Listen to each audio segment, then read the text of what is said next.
Hello, everybody. Is the coronavirus a judgment from God? The COVID-19 pandemic causes a lot of fear and panic. Many people have been infected and the death toll just keeps on climbing. In New Jersey, just 1 month ago, we had about 4 confirmed cases and no deaths, but in only 31 days, we now have 22,200 persons test positive and 351 deaths just in 1 month. And it hasn't peaked yet. Calculations indicate that this season of quarantine may last well into the summer. Such a worldwide pandemic and global response is unprecedented in our lifetime. The COVID-19 precautions of practicing social distancing, washing the hands, staying at home when at all possible, avoiding touching your face when you're out, all measures like these have helped to slow down the spread of this deadly virus. The economic effects are already being felt as some 3 million Americans already have lost their jobs, and things will get worse before they get better. This is the new normal for a while, and we must adjust ourselves to this new reality. The truth is, we will win. We'll make it through in time because we're resilient and we are a creative people. But like any pandemic, natural disaster, or war, many lives will be lost, and there will be pain, and there will be suffering. This is also part of life. It is part of what it means to be human. Now, whenever disasters have hit the world, people wonder, is this a judgment from God? Is God pouring out divine wrath on the world? Some preachers and religious leaders are quick to seize the moment and declare, this is God's judgment. This is God's just judgment.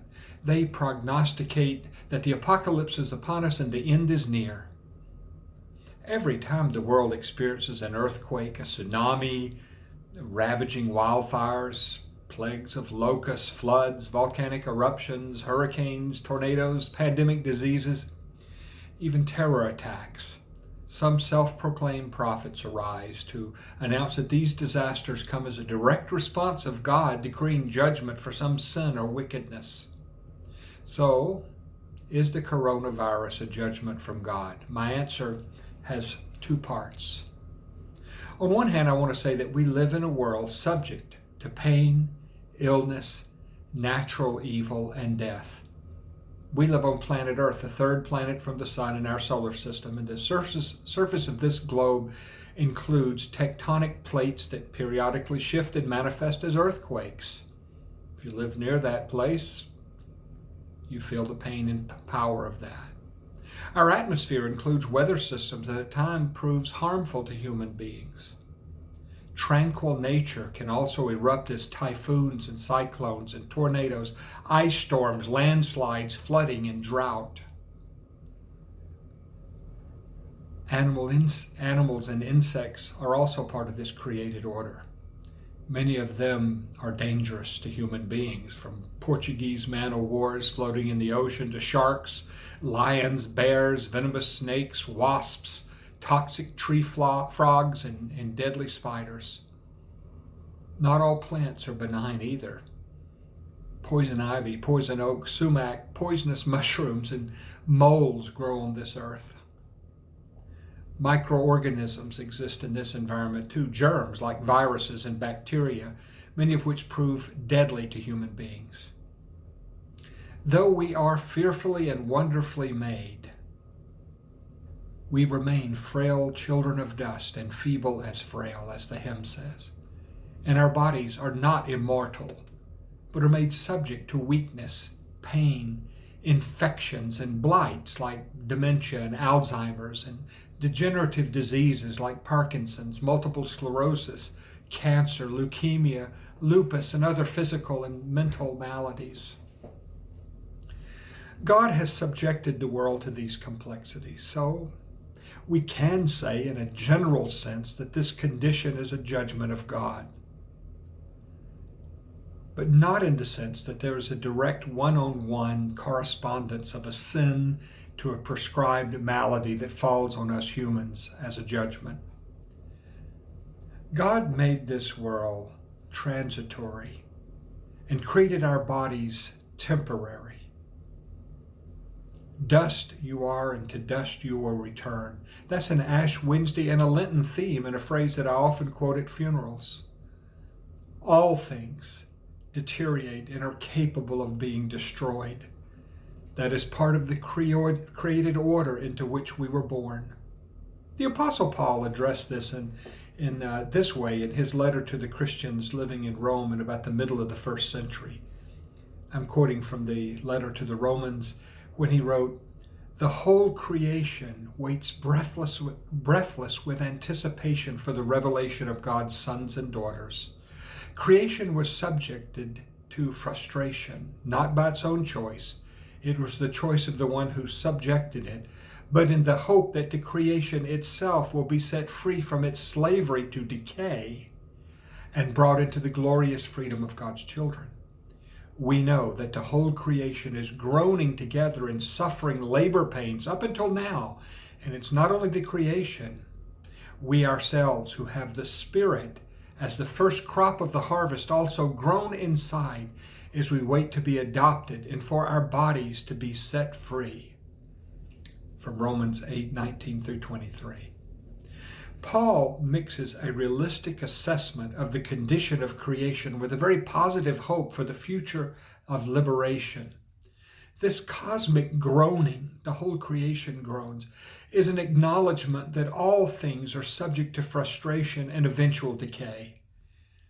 This comes with a promise that it will not always be so. Our life on this earth is a sojourn. It's a pilgrimage through a temporary vale of tears.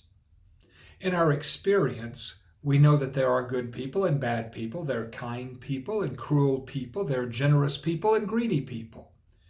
The righteous and the wicked are both subject to whatever occurs on this planet. And Jesus pointed out this way when he said, "God makes the sun to rise on both the evil and the good, and sends rain on both the righteous and the unrighteous."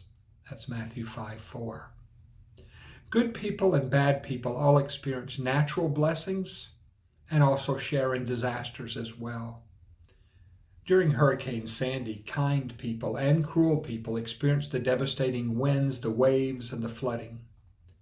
There's no discernible judgment of God corresponding to the perils of this natural disaster, awarding just deserts to wicked people while bypassing good people.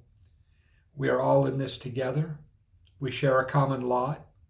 I cannot say that God sent this plague of the coronavirus as a direct judgment on any horrendous sin or episode of human wickedness. So the first part of my answer is no, the coronavirus, this pandemic, is not to be attributed to the judgment of God in that direct way.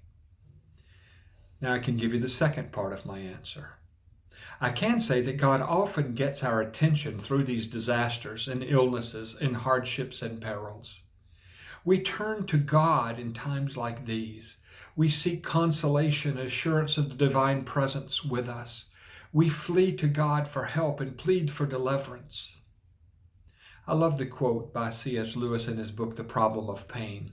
Quote, "We can ignore even pleasure, but pain insists upon being attended to. God whispers to us in our pleasures, speaks in our conscience, but shouts in our pains. It is his megaphone to rouse a deaf world." Yes, in times like these, we may call upon God for help. And through these circumstances, we develop a sense of our own interdependency, our interconnectedness with others. We can become more grateful people.